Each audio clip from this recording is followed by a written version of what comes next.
siempre lo hace. ¿Están listos para recibir la palabra? Bueno, abramos nuestro corazón para que Dios alumbre nuestro entendimiento y podamos recibir la palabra. Oremos. Padre, en el nombre de Jesús, te damos gracias en esta noche por tu amor, gracias por tu fidelidad, gracias por tu misericordia, Señor, y gracias te damos una vez más por la oportunidad que nos das de poder venir a tu casa, Señor, y recibir el consejo, la instrucción de tu palabra, Señor. Tu palabra que alumbra nuestro caminar diario, tu palabra que nos alimenta, tu palabra, Señor, que es la lámpara que alumbra nuestro caminar de todos los días, tu palabra que nos exhorta, que nos anima, que nos amonesta a seguir adelante, tu palabra que nos consuela, Señor. A eso hemos venido, a escuchar tu palabra, Señor, y pedimos que nos hables al corazón como el Padre al Hijo que con el que habla y dialoga, le habla al corazón, Señor. Así pedimos que tú nos hables al corazón, Señor. Estamos listos, estamos dispuestos, estamos hambrientos y sedientos de ti, Señor, y sabemos que tú has preparado alimento para nuestra alma, Señor. En el nombre de Jesús, háblanos, te lo pedimos, en el nombre de Jesús. Amén, amén. Bien, hoy quiero continuar con la serie que hemos iniciado. Ahí está el título en la pantalla para los que anotan: El camino del justo y el camino del pecador. Vamos a estar viendo algo acerca del Salmo 1. Bueno, ya sabemos que a través de los siglos el libro de los Salmos se ha venido a convertir en uno de los libros de la Biblia más usado, más recomendado, como aquel libro devocional por excelencia. Todos los hijos de Dios usamos el libro de los Salmos para orar, de acuerdo a la escritura de los Salmos. Lo usamos no solamente de manera personal, sino también a manera de congregación. Si ustedes son observadores, casi siempre que iniciamos nuestro servicio, iniciamos con una porción de la Escritura, y muchas de esas porciones de la Escritura están en los Salmos. Así que es ahí en el libro de los Salmos donde encontramos las expresiones más profundas y más variadas de las emociones humanas. Ahí en el libro de los Salmos usted se va a encontrar con todo tipo de experiencias del corazón humano. Todas las experiencias por las que tanto hombres y mujeres, casados y no cristianos y no cristianos, casados, solteros, todas las situaciones del alma que vienen a nuestro corazón, por las cuales atravesamos los creyentes por el hecho de estar en este mundo caído, como las que David menciona en el Salmo 69, cuando dijo en el versículo 1, Salmo 69, 1, él dijo: sálvame, oh Dios, porque las aguas de la inundación me llegan hasta el cuello. Hablando de las luchas, hablando de las pruebas. Se fijan cómo en el libro de los Salmos encontramos experiencias de, en este caso, personajes como David, que sentía que los problemas, las situaciones le venían hasta el cuello. Versículo 2 dice: me hundo cada vez más y más en el fango, no encuentro dónde apoyar mis pies, estoy en aguas profundas y el torrente me cubre. Mire lo que dice el versículo 3: estoy agotado de tanto gritar por ayuda. No sé si alguna ocasión usted ha estado en alguna necesidad, en alguna aflicción así apremiante, que luego le gritamos al Señor y le decimos: Señor, ¿dónde estás? Ayúdame, por favor. Bueno, más o menos esa es la idea de lo que David está plasmando en este salmo. Dice: tengo la garganta reseca, mis ojos están hinchados de tanto llorar a la espera de la ayuda de mi Dios. A veces Dios nos responde inmediatamente a nuestras peticiones, nuestras necesidades, pero a veces nos quiere prolongar en nosotros la paciencia, ¿sí? Para que podamos, al final de cuentas, esperar que Él supla nuestras necesidades. Y todo ese tipo de experiencias usted y yo las podemos encontrar en este tremendo libro llamado el libro de los Salmos. Ahí también encontramos expresiones de adoración a Dios, que son las expresiones más exaltadas, las expresiones más gloriosas, como las que menciona David en el Salmo 145, cuando él dijo, estoy mencionando algunos salmos de David, él dijo: te exaltaré, mi Dios, mi Rey, y bendeciré tu nombre eternamente y para siempre. Si usted no sabe cómo orar, los salmos son un buen instrumento que nos ayudan a saber cómo orar. Si usted está gozoso, este salmo nos puede ayudar a exaltar, a hablarle al Señor, diciéndole: eres mi Rey, te bendeciré tu nombre eternamente y para siempre. Versículo 2 dice: cada día te bendeciré y alabaré tu nombre eternamente y para siempre. Es decir, mientras estemos en este mundo, alabaremos al Señor, y cuando ya no estemos en este mundo y estemos ahí en su presencia, escuchen la buena noticia, seguiremos alabando al Señor. Porque allá en la presencia del Señor ya no habrá dolor, ya no habrá angustia, ya no habrá enfermedad. Allá habrá solamente adoración a Él. Así que vamos practicando aquí. Cuando nos reunamos como congregación, adoremos, bendigamos al Señor. Dice versículo 3: grande es Jehová y digno de suprema alabanza, y su grandeza es inescrutable. Nadie puede cuestionar la grandeza del Señor. Algunos han llamado a este libro el libro que estudia todas las partes del alma, por lo que acabo precisamente de mencionar. Ahí en el libro de los Salmos usted va a encontrar todas las expresiones, todas las situaciones de sufrimiento, de gozo que experimentamos cristianos y no cristianos.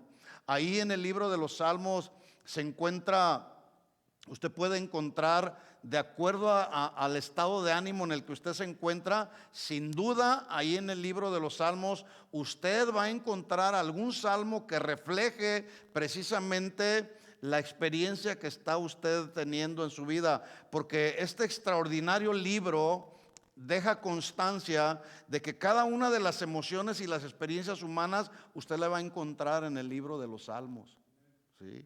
Por ejemplo, en el Salmo 18, David dijo en el versículo 6, Salmo 18, 6, él dijo, miren el momento por el que estaba atravesando David. Dice: en mi angustia, ¿qué hizo David? Invoqué a Jehová. ¿Qué haces tú cuando estás en un momento de angustia? Pregunto, ¿qué haces? ¿Alabas al Señor, invocas el nombre del Señor, o renegamos a veces del Señor? ¿Verdad? David decía: en mi angustia invoqué a Jehová y clamé a mi Dios, y él oyó mi voz desde su templo, y mi clamor llegó delante de él a sus oídos. De eso podemos estar plenamente convencidos y seguros, que nuestras oraciones, nuestras peticiones, Dios las va a escuchar. Dios no está sordo. Dios, su oído está atento a cualquiera de nuestras necesidades y nuestro clamor. En el Salmo 43 no se menciona el autor, pero se cree que fueron los hijos de Coré.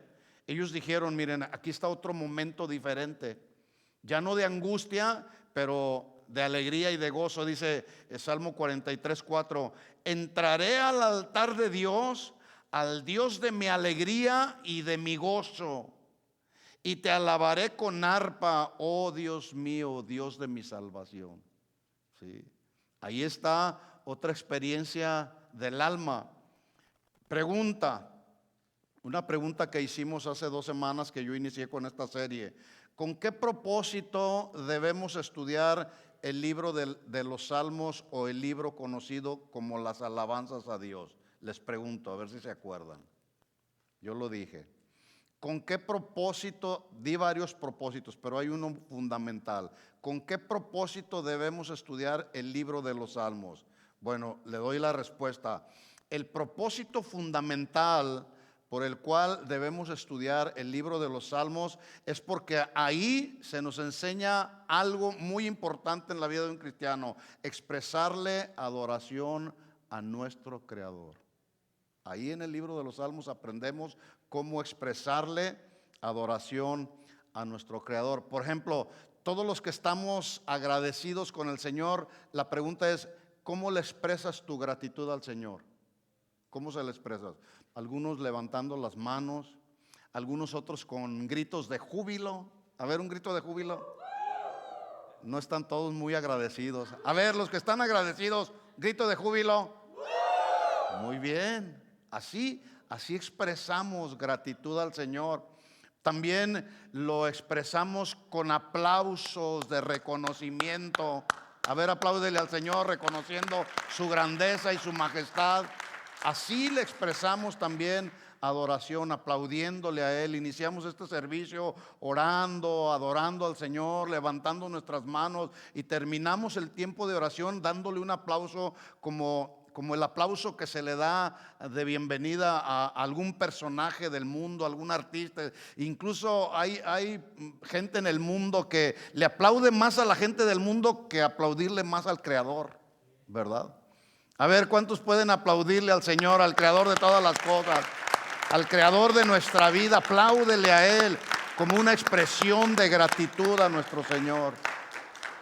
Esas son expresiones de adoración que usted y yo necesitamos expresarle al Señor con libertad, que no nos dé pena, ¿sí?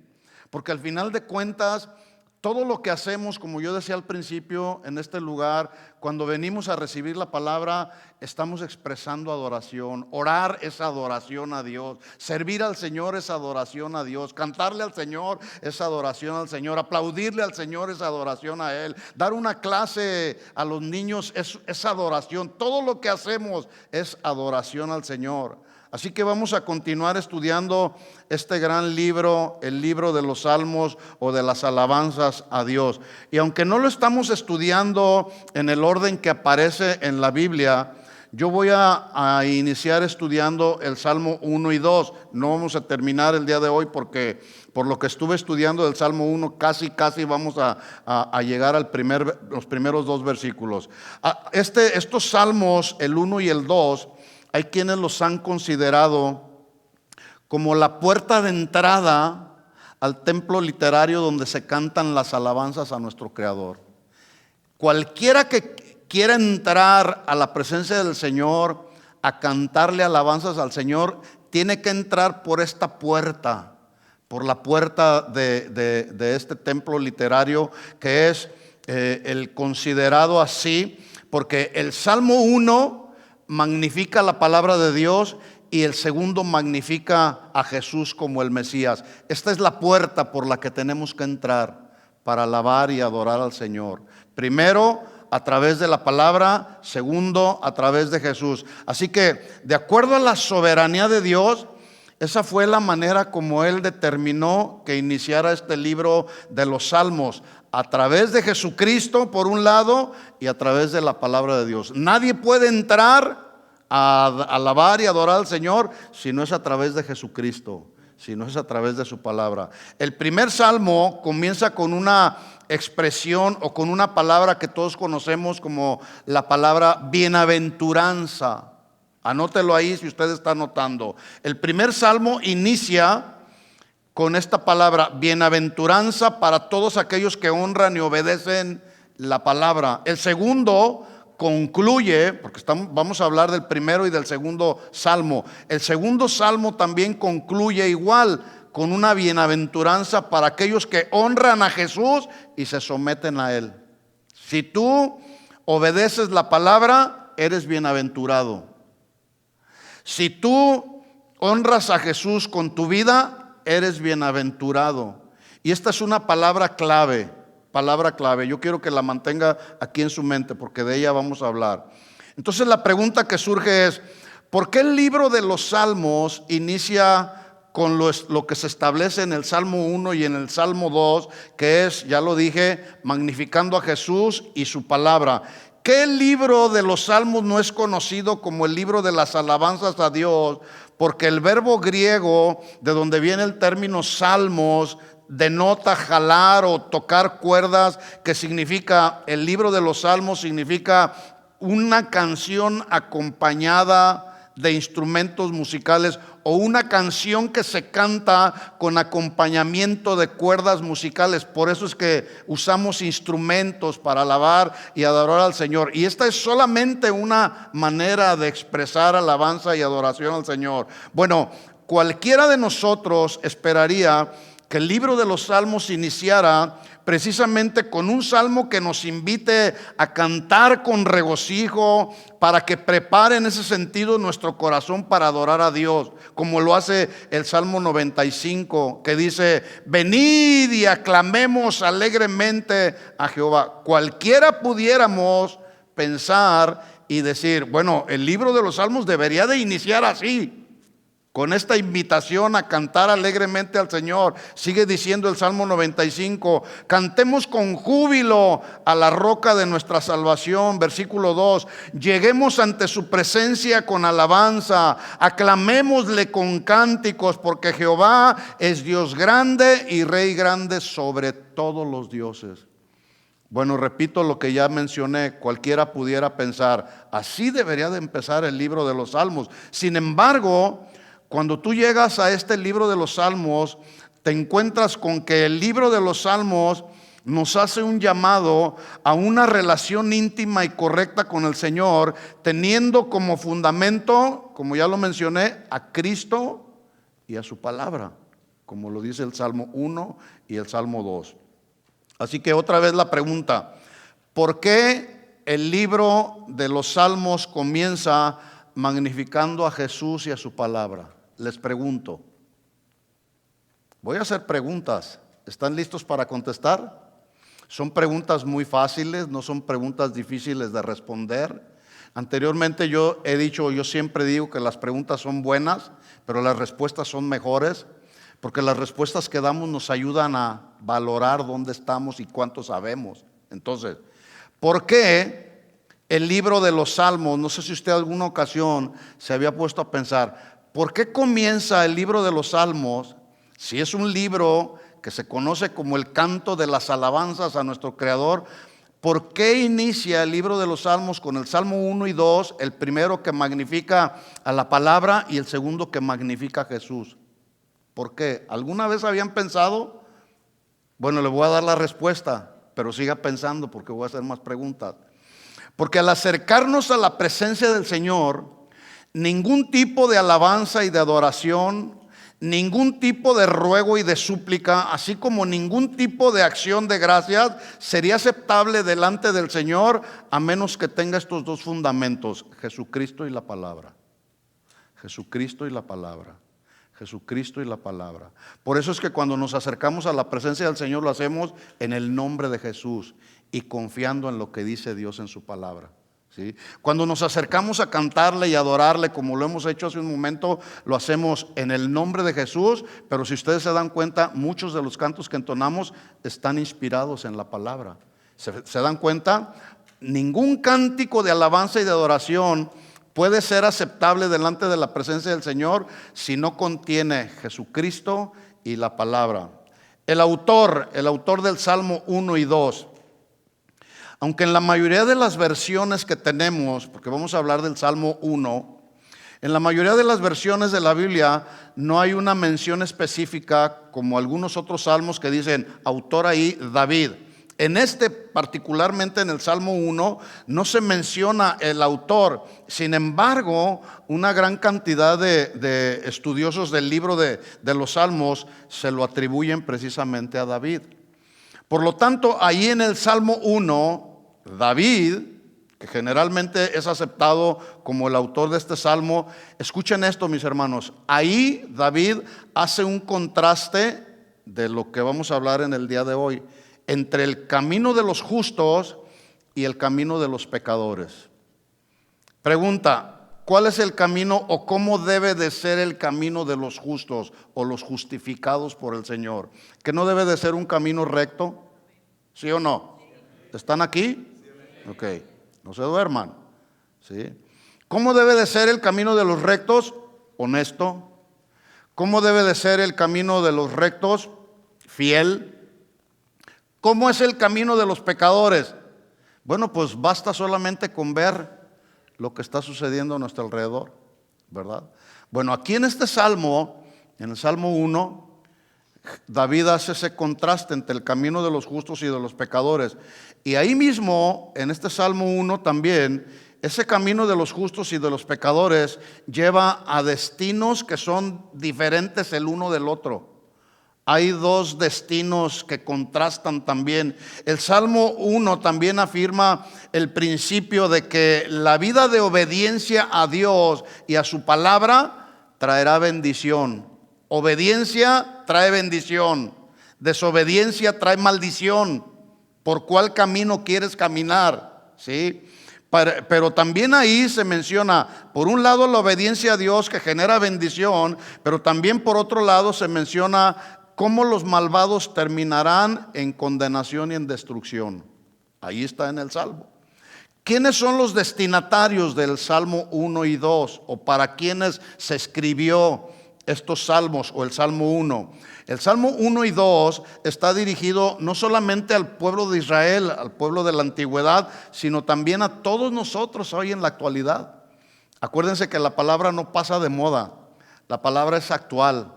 Lo que Dios dijo hace cientos y miles de años atrás es tan actual como en el día de hoy. Entonces, este Salmo 1 está dirigido en primera instancia al pueblo de Israel, pero también a nosotros en la actualidad, con el fin o el propósito de estimularnos a ser el tipo de personas que David llama bienaventurados. ¿Cómo los llamó David? Dile a tu hermano que tienes ahí, tú eres bienaventurado, hermano. Eres bienaventurada, hermana.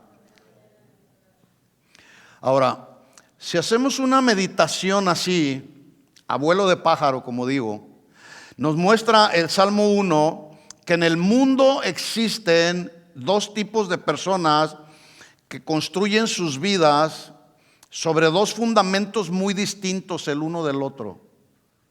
¿Sí? Los que están anotando, anoten ahí. En este salmo, David menciona los dos tipos de personas que hay en este mundo.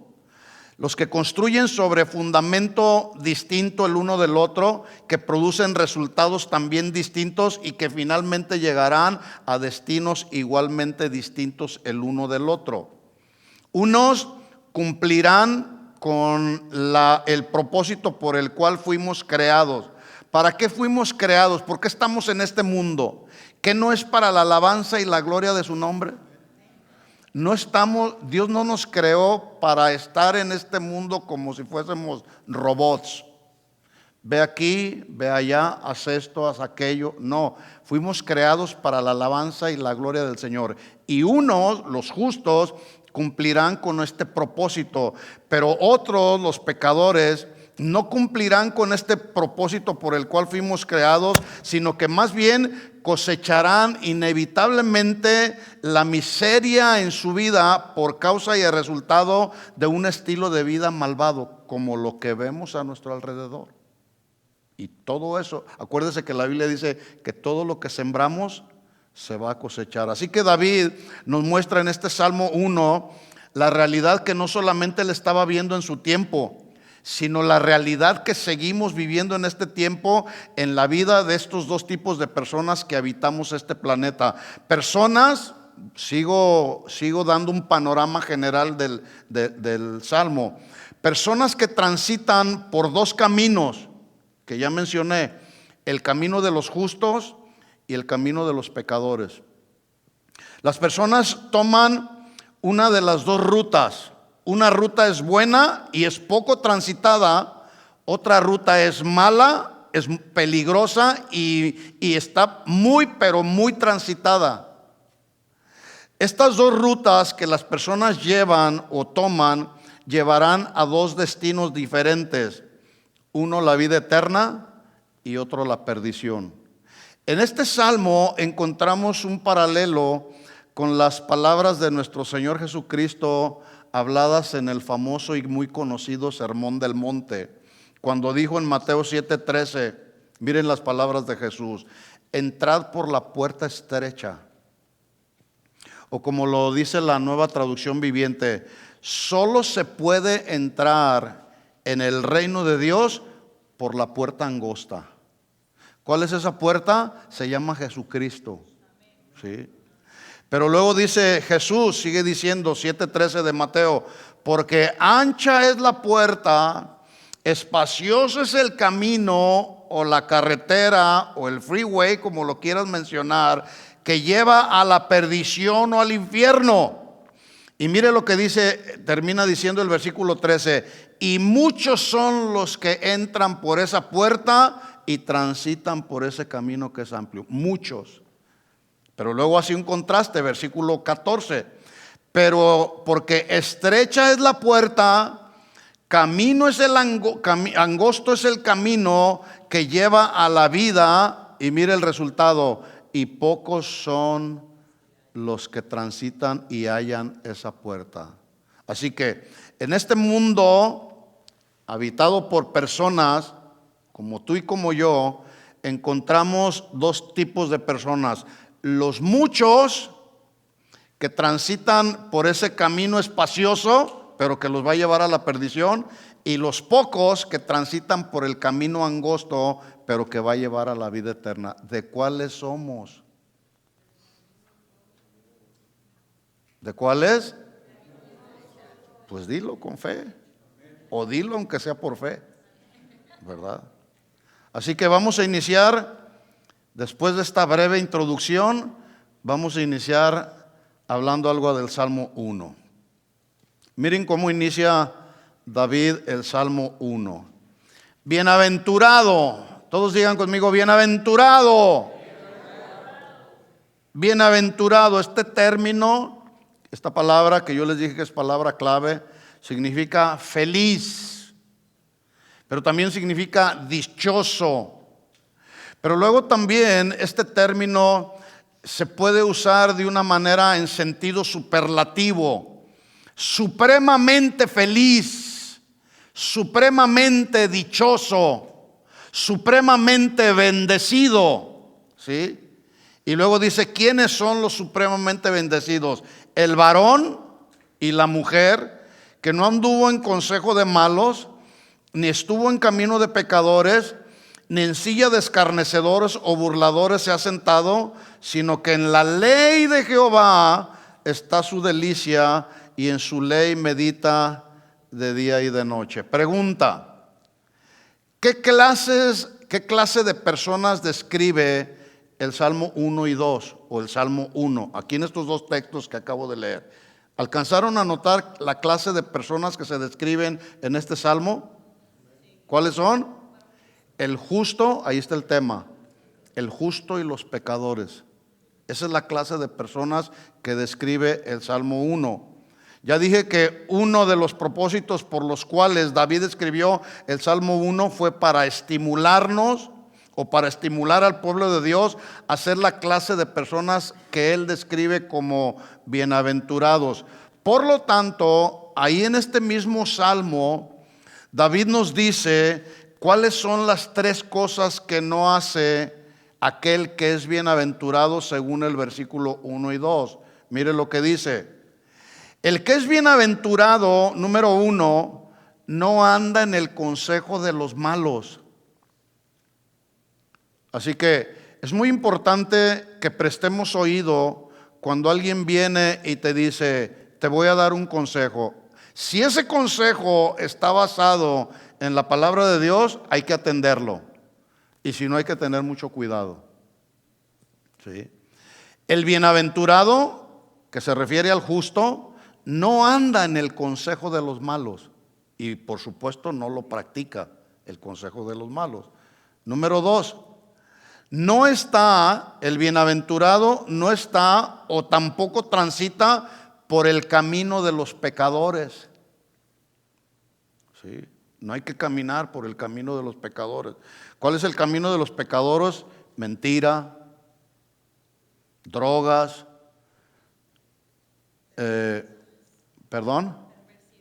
perversidades, satisfacción de los deseos de la carne. No hay que andar por ese camino. Si eres bienaventurado, dice ahí, el bienaventurado no transita por el camino de los pecadores. Y número 3, el bienaventurado dice que no se sienta en la silla de los escarnecedores o de los burladores, los que se burlan de Dios, pues, o de los que se burlan de los cristianos, los que alaban y adoran al Señor. Ese no se sienta en la silla de los escarnecedores. Más adelante vamos a escudriñar un poquito más estos puntos. Pero quiero enfatizar en este término bienaventurados. Si hay algo en común, y usted no me dejará mentir, que vemos en la mayoría de las personas que nos rodean, personas cristianas y no cristianas, es un anhelo, así como un anhelo vehemente de querer ser felices. La gente busca siempre a través de muchos medios, busca ser felices. ¿Por qué digo esto?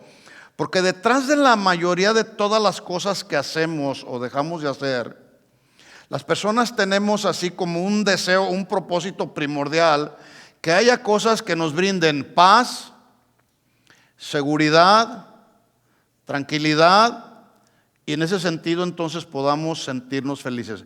Por ejemplo, ¿por qué trabajas? ¿O para qué trabajas? Bueno, pues la respuesta es, pues tengo que trabajar, porque la Biblia dice que el que no trabaja, ¿qué? Que no coma. Entonces, hay que trabajar para comer. Y la comida nos satisface físicamente. Y cuando estamos satisfechos físicamente porque comimos, pues viene paz al corazón. Pero también trabajamos porque a través de nuestro trabajo suplimos las necesidades que como personas tenemos. Y eso produce seguridad en nosotros. Y todavía más, si tú trabajas y provees para los tuyos, porque la Biblia dice que el que no provee para los suyos es peor que un incrédulo. Entonces, la prioridad es trabajar para proveer para los tuyos. Porque si al final del mes o al final de tu quincena o de tu semana recibes tu dinero y no te sirve para proveer para los tuyos, la Biblia lo dice, no lo digo yo, es peor que un incrédulo porque no está supliendo para los tuyos. Bueno, cuando a través de nuestro trabajo suplimos para las necesidades de los nuestros, eso genera tranquilidad. Fíjese entonces cómo el trabajo nos da paz, nos da seguridad, nos da tranquilidad, y en ese sentido entonces nos hace sentir felices. Alguien dijo que todos los seres humanos están en la búsqueda de la felicidad. No hay excepciones, aunque algunos empleen diferentes métodos. Por ejemplo, ¿el dinero da felicidad? No, el dinero suple necesidades, pero no da felicidad. Porque la felicidad no la podemos comprar en Walmart.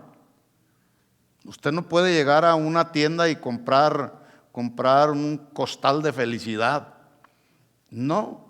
Por más dinero que puedas tener, el dinero no da felicidad, el dinero da más problemas.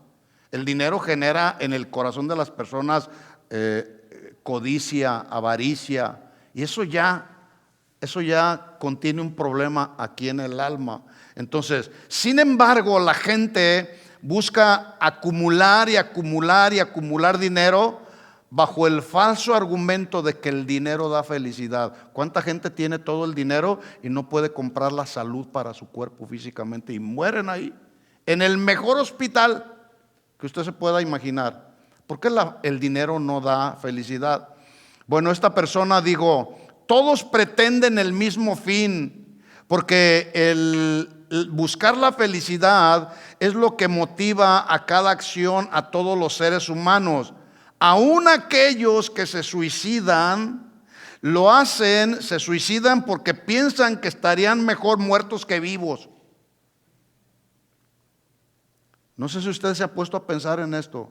Hay gente que dice, mejor me voy de este mundo cruel, y se quitan la vida, porque ya no le voy a dar molestias a la familia, los voy a dejar que vivan de manera feliz. Terminan asumiendo lo que cantaba un cantante mexicano llamado José Alfredo Jiménez: no vale nada la vida no vale nada. ¿Se acuerdan? ¿Se acuerdan del canto? Así que mucho de lo que los hombres y mujeres hacemos, lo hacemos motivados por el anhelo de ser felices. Y no estoy diciendo que buscar la felicidad sea algo malo, ya que al final de cuentas ese es el anhelo que sigue, o que sigue siendo el motor que mantiene a los seres humanos con vida y en un constante movimiento. ¿Será malo buscar la felicidad? No, no es malo. Lo malo es dónde buscamos la felicidad. Las drogas y las adicciones tampoco dan felicidad. Los excesos de inmoralidad tampoco van a dar la felicidad. Sin embargo, yo quiero lanzar algunas preguntas al aire, pero que estas preguntas nos lleven precisamente a la reflexión. Estamos hablando del término bienaventurado. ¿Qué significa bienaventurado? Feliz, dichoso, bendecido, y en grado superlativo, supremamente bendecido, supremamente dichoso, supremamente feliz. Ok, ¿en qué consiste realmente la felicidad? Yo estoy lanzando preguntas, meditemos, reflexionemos eso, porque a veces andamos ahí afanados tratando de buscar la felicidad, como Marta andaba ahí tratando de mantener todo en orden, porque eso le daba paz, tranquilidad y al final de cuentas felicidad. ¿En qué consiste la felicidad? ¿Cómo se puede alcanzar la felicidad? ¿Cómo algunos de nosotros podríamos estar seguros hoy de que al final de nuestros días no miraremos atrás y en alguna medida ese mirar hacia atrás nos va a decepcionar, sabiendo que en algún momento de nuestra vida desperdiciamos los mejores años de la única vida que Dios nos concedió para vivir? Yo me di cuenta de eso antes de conocer al Señor. Miré hacia atrás y me di cuenta que perdí los mejores años de mi vida alabando y adorando al Señor. Y gracias a Dios, yo tenía 27 años cuando conocí al Señor. Todavía estaba más joven de lo que estoy ahora, ¿verdad? Pero fue una bendición y yo le decía al Señor: Señor, ¿por qué no te conocí antes? ¿Por qué no conocí de las delicias de tu palabra antes, de las bondades de tu palabra antes? Me hubiera evitado muchos problemas con mi esposa, con mis hijos, en la vida diaria. Sin embargo, Dios tiene nuestro tiempo para cada uno. Pero siempre miraremos hacia atrás y nos daremos cuenta en algún momento de nuestra vida que perdimos los mejores años de nuestra vida. ¿Cómo sabemos? Otra pregunta: ¿cómo sabemos que vamos en el camino correcto? Teniendo en cuenta que no sabemos lo que sucederá con nosotros en los próximos minutos, en los próximos días o en los próximos años. La pregunta es: ¿estás en el camino correcto? ¿Ya te diste cuenta si estás en el camino correcto y cómo estamos en ese camino? Si estamos agradando a Dios o no con nuestra vida. Así que la gran pregunta es: ¿qué es la felicidad y cómo podemos alcanzarla? Si alguien por ahí, tú estás platicando con algún compañero de tu trabajo y le estás hablando de este término bienaventurado y te pregunta: bueno, a ver, explícame cómo es la felicidad y cómo puedo yo alcanzarla, ¿qué le responderías? ¿Cómo se puede alcanzar la felicidad? A ver, aquí José. Ahí está, ¿se fijan? Si muere, ¿a dónde vas? Con el Señor. Karina. Buscar primeramente el Señor, primeramente su reino. Buscar sus reinos, justicia. Eso genera felicidad. ¿Sí? ¿Se fijan cómo son respuestas que tenemos que darle a la gente que no conoce al Señor?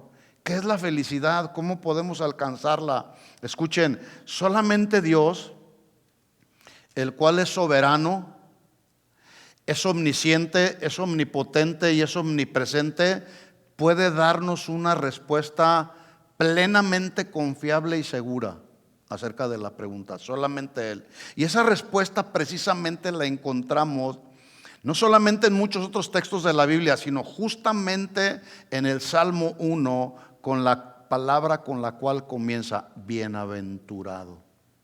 ¿Sí? bienaventurado. Cuando alguien te pregunte en qué consiste la felicidad o cómo puedo alcanzar la felicidad, y tú le puedes explicar este Salmo 1, bienaventurado el varón que no anduvo en consejo de malos, etcétera, etcétera. Recuerda que les dije que era una palabra clave, esta palabra bienaventurado. Bueno, en los escritos originales este término bienaventurado aparece en plural. Y este aparecer en los escritos originales en plural es un recurso idiomático que utiliza el hebreo, escuchen, para enfatizar un concepto, una idea, un pensamiento o una frase. Es, por ejemplo, como cuando usamos el sufijo ísimo. No es lo mismo decir este dulce está bueno a decir este dulce estuvo buenísimo. ¿Sí? Entonces, por eso es que bienaventurado en el original se lee de manera plural, porque de esa manera se está tratando de hacer énfasis. Bienaventuradísimo, ¿verdad? No es lo mismo decir esto es importante a decir es importantísimo, ¿verdad que no es lo mismo? Se alcanzan a notar el énfasis que se hace. O cuando te preguntan por tu comida favorita, ¿qué tal estuvo tu comida? Tú no dices, estuvo buena, no, estuvo buenísima o riquísima.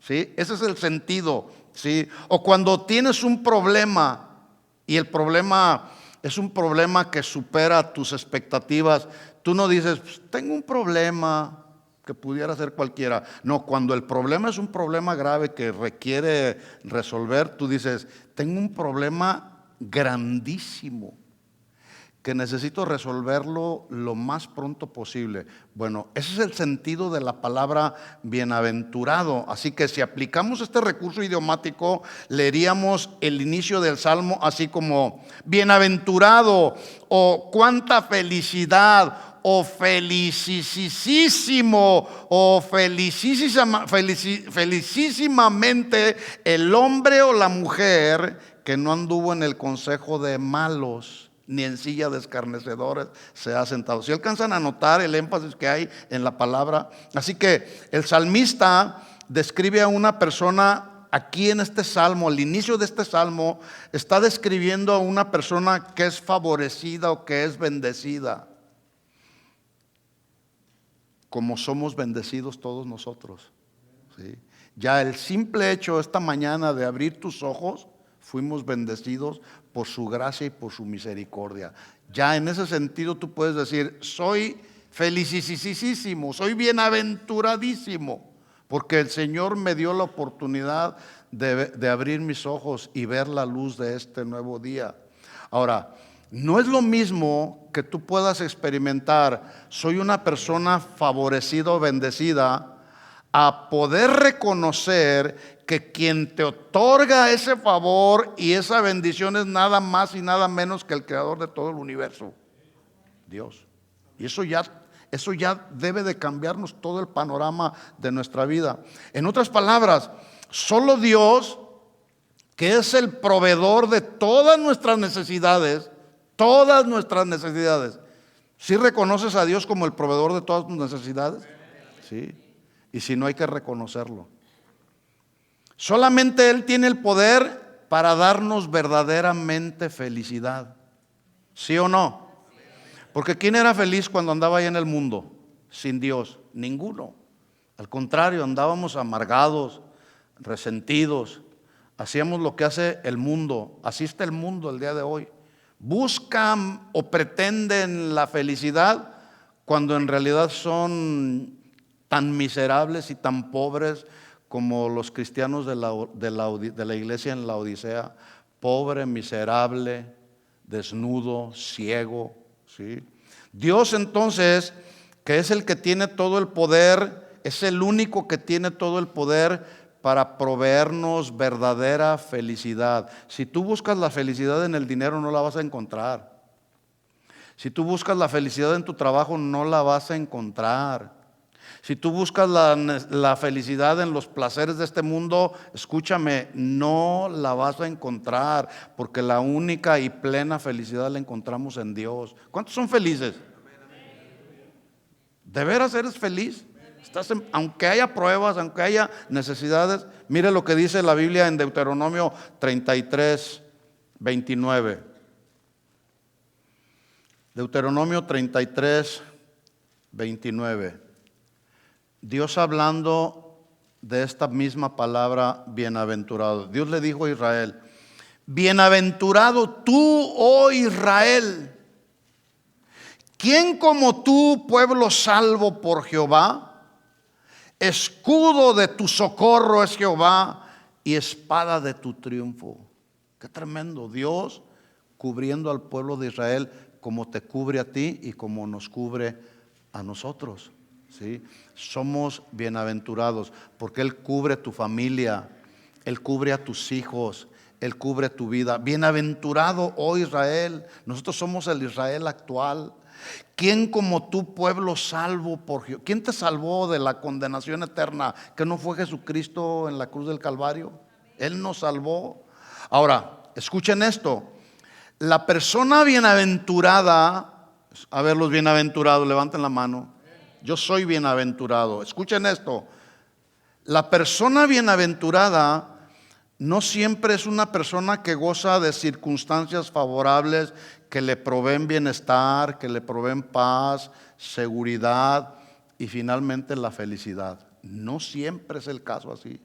Porque luego una persona puede decir: bueno, yo soy bienaventurado porque todas las circunstancias a mi alrededor me son favorables, y cuando todas las circunstancias a nuestro alrededor no son favorables, entonces podemos tener bienestar, paz, seguridad y, entre comillas, felicidad. Si la felicidad, escuchen esto, esta es la gran realidad que necesitamos pensar.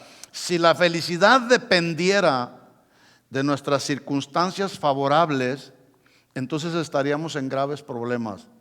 ¿Por qué digo esto? Porque las circunstancias de la vida son muy cambiables y son muy inestables, ¿sí o no? No podemos basar nuestra vida y decir: me siento bienaventurado porque todo a mi alrededor es bienestar, o todas las circunstancias a mi alrededor son favorables. Las circunstancias favorables a nuestro alrededor son inestables. Hoy estamos aquí y mañana no sabemos. ¿Sí? No sabemos si saliendo de este lugar seguiremos con vida. ¿Ya habías pensado en eso? Sí. Porque a veces decimos: ok, nos vemos el domingo, si Dios quiere. ¿No es mejor decirlo así? Si Dios quiere y Dios lo permite, nos vemos el domingo. ¿Por qué? Porque ahí estamos afirmando nuestra dependencia de Dios. Y esa debe de ser el estilo de vida de un cristiano bienaventurado. ¿Sí? Hoy estamos aquí, mañana no lo sabemos. Aunque tengas las mejores circunstancias favorables a tu alrededor, nadie nos garantiza la vida. Y la única garantía que tenemos todos es que un día nos vamos a morir. De eso puedes estar plenamente seguro. Hoy tenemos dinero y tu cuenta de banco mañana, o en tu cuenta de banco ya no puede haber nada, porque alguno de esos hackers vino, te robó tu información y vació tu cuenta de banco, como le ha sucedido a muchas personas. ¿Sí? Elifaz, entonces yo dije: no todas las circunstancias que nos favorecen a nuestro alrededor generan felicidad, ¿verdad que no? Porque las circunstancias cambian. Ya les di algunos ejemplos. Elifaz, que fue uno de los amigos de Job, le estaba dando un consejo, pero un consejo sabio, aunque la intención del corazón de Elifaz era como molestar a Job, pensando que todas las calamidades que estaba experimentando Job era por cuestiones pecaminosas, porque Job no confiaba en el Señor, etcétera, etcétera. Entonces se acercó con Job y le dijo una realidad que en medio de su aflicción, él tenía la posibilidad de encomendarle a Dios su causa. Y miren lo que le dijo Job capítulo 5, versículo 17, porque estamos hablando de esta palabra bienaventurado, supremamente dichoso, supremamente bendecido, supremamente feliz. Y ya vuelvo a repetir lo que ya dije, no todas las circunstancias que nos son favorables generan o proporcionan felicidad. Y aquí está la prueba, Job capítulo 5, versículo 17. He aquí bienaventurado, dichoso, feliz, supremamente feliz, el hombre a quien Dios castiga. Wow. ¿Cuántos de los que están aquí se sienten felicísimos o dichosísimos por causa del castigo, por causa de la disciplina o por causa de la corrección de Dios? ¿Cuántos? Levanten la mano. Sí, qué bueno. Esa es la vida del cristiano. Regularmente, cuando somos disciplinados por causa del Señor y esa disciplina nos produce dolor, aflicción o necesidad, pues la reacción inmediata no es sentirnos felices, ¿verdad que no? A nadie nos gusta la disciplina del Señor, sin embargo, la disciplina del Señor vendrá si desobedecemos. Es como el papá que disciplina a su hijo por desobediente o por desordenado. Hay que disciplinarlos, hay que instruirlos, hay que amonestarlos, ¿sí? Lo mismo hace Dios con nosotros como sus hijos. Y cuando nos disciplina, pues no siempre podemos decir, ¡ay, qué feliz soy porque el Señor me disciplinó! ¿Verdad que no? Bueno, dice aquí, la Biblia dice que sí se puede ser supremamente bendecido y dichoso. Dice, he aquí bienaventurado el hombre y la mujer, o la mujer a quien Dios castiga. Por tanto, no menosprecies la corrección del Todopoderoso, porque Él es, y solamente Él, es el que hace la llaga, pero también solamente Él es el que vendará y el que hiere y sus manos curan. ¿Sí? Solamente Él. ¿Sí? Dale el aplauso de alabanza a Él. Ahora, estamos hablando de este término bienaventurados. Ya dijimos que una persona obediente le va a generar bienaventuranza en su vida, pero aquí está el otro lado de la moneda, y la revelación de esta bienaventuranza o felicidad que se menciona aquí en Job no radica en el bienestar físico de una persona que sufre como Job. Ustedes pueden leer los primeros 2 y 3 capítulos del libro de Job y se darán cuenta las grandes calamidades que estaba experimentando Job. Perdió a sus 10 hijos, perdió todas sus posesiones. Por si fuera poco, le vino una sarna maligna, dice la Biblia, ¿verdad? Y todavía, por si fuera poco, le surgió por ahí la mujer que le dijo, todavía retienes tu integridad, maldice a Dios y muérete. O sea, yo quiero que vean ustedes un panorama de la condición en la que estaba atravesando Job. Y entonces dice aquí Elifaz, le dice, tú eres bienaventurado, Dios te está castigando, no menosprecies la corrección del Todopoderoso. Él es el que hará la llaga, pero Él te sanará. Él te ha herido, pero sus manos te curarán. Escuchen aquí está el punto. La bienaventuranza, vuelvo a repetir, no radica en el bienestar físico de una persona que sufre como Job, sino en que Dios, escuchen esto, Dios tenía sus ojos en Job como tiene sus ojos en ti. Y eso ya nos hace bienaventurados. En medio de la aflicción, en medio del sufrimiento que pudieses estar experimentando, podemos ser bienaventurados. Y la bienaventuranza consiste en que Dios tiene sus ojos en ti. ¿No es eso algo que produce felicidad? Qué bueno, sí, estoy sufriendo, estoy enfermo, estoy atravesando por alguna situación difícil, pero yo sé que Dios tiene su mirada en mí, sus ojos están puestos en mí. Y así como los ojos de Dios estaban puestos en Job, los tiene contigo también. Así como Dios estaba ocupado con Job, no solamente lo estaba viendo, él sabía que estaba sufriendo y su mente, su corazón de Dios estaban ocupados en la condición de Job, como lo está ocupado Dios contigo también. Y eso ya nos hace, en ese sentido, nos hace bienaventurados.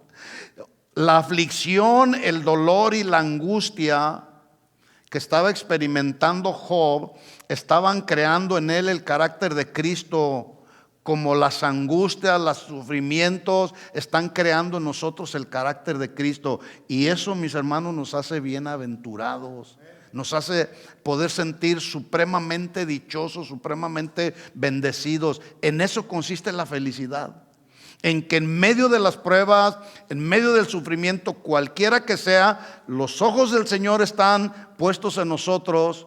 Él está ocupado en nuestra situación. Las aflicciones están creando en nosotros el carácter de Cristo, y la corrección de Dios, la disciplina de Dios que genera en nosotros sufrimiento. Lo voy a decir de esta manera: la corrección que produce dolor y sufrimiento en nuestra vida nos desteta del corazón del mundo, ¿sí?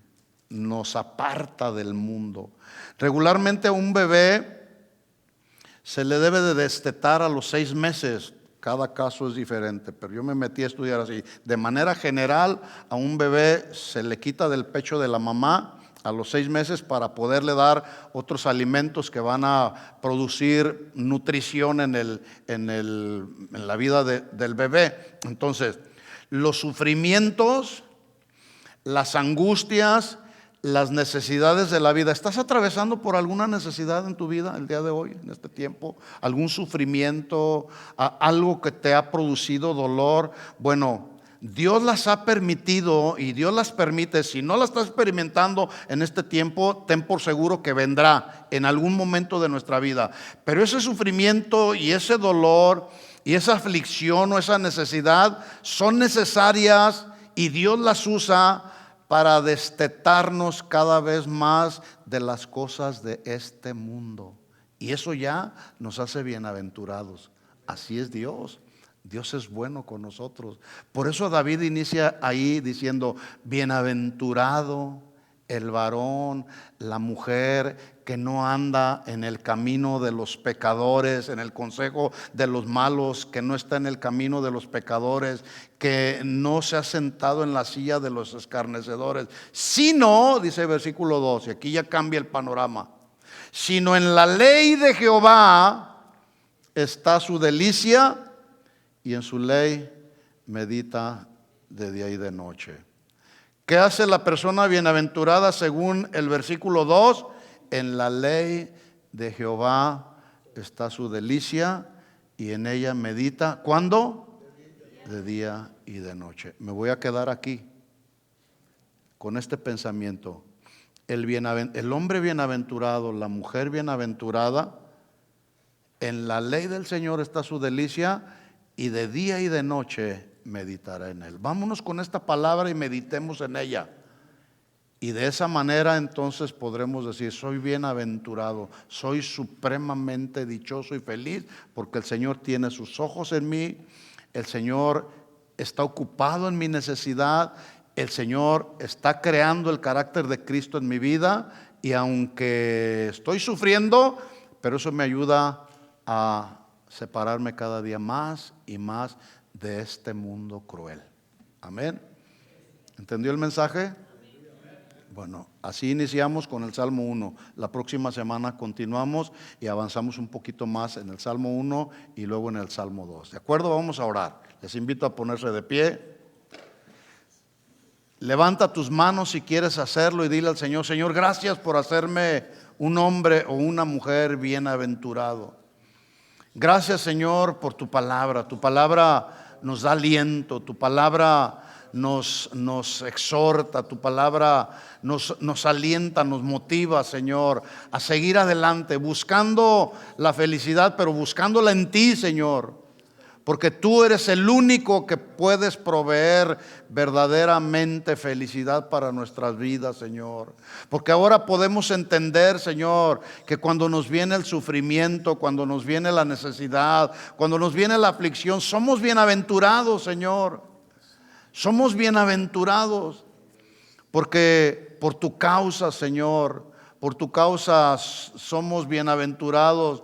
Porque a través de, Señor, de ese sufrimiento tú estás formando en nosotros tu carácter, Señor. Ayúdanos cada día a mantenernos fieles a ti, Señor. A poder entender, Señor, que tú obras en contra de la lógica humana, Señor. La felicidad no está en las cosas de este mundo. La felicidad no está en el dinero, en los placeres de este mundo. La verdadera felicidad la hemos encontrado en ti. Por eso y por tantas cosas más, Señor, podemos decir que somos bienaventurados, Señor. Gracias. Gracias por tu palabra que nos alienta. Gracias por tu palabra que nos bendice, Señor. Vámonos, Señor. Llévanos, Señor, hasta nuestra casa. Llévanos con paz, con gozo, con esta palabra en nuestro corazón, Señor. Que podamos descansar, Señor. Que podamos dormir y podamos despertar, Señor, sabiendo que tú nos mantendrás siempre en el hueco de tu mano, Señor. En el nombre de Jesús. Gracias por tu palabra, Señor. Amén y amén. Amén. Dale el aplauso de alabanza al Señor. Y la próxima semana continuamos. Si usted no necesita irse, en la parte de atrás, allá ¿dónde está? En el gym, en el gimnasio, tenemos café, tenemos algo para convivir, tenemos un tiempo para convivir. Así que si usted no tiene que irse, por allá nos vemos en el gimnasio para tomar café. Que Dios les bendiga a todos los bienaventurados. Dios les bendiga.